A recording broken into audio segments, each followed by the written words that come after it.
हमारा से कही के फोन तू बोलबलू वे सुगी। मिले खातिर हमारा से कही के फोन तू बोलबलू वे सुगी।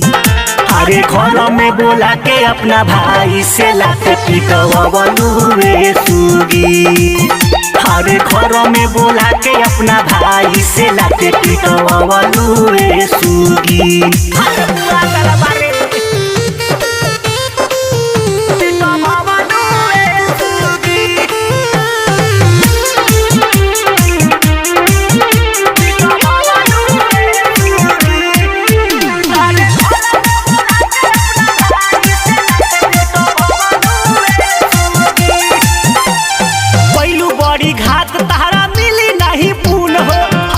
शरीरिया से निकलल खून हो।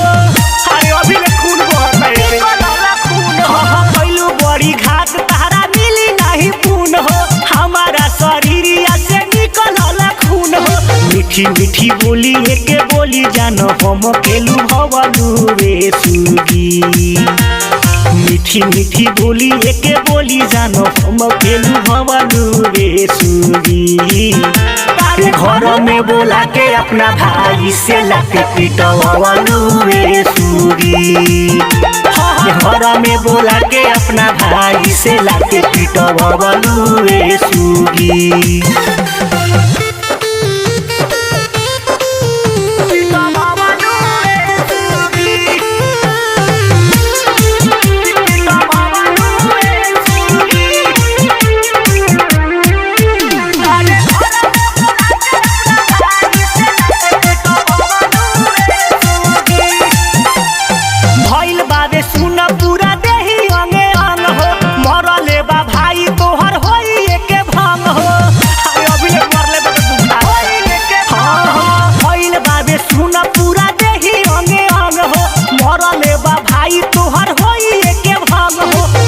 पर बिन संग बुलेट के पूरा पूरा भवलू रे सुगी।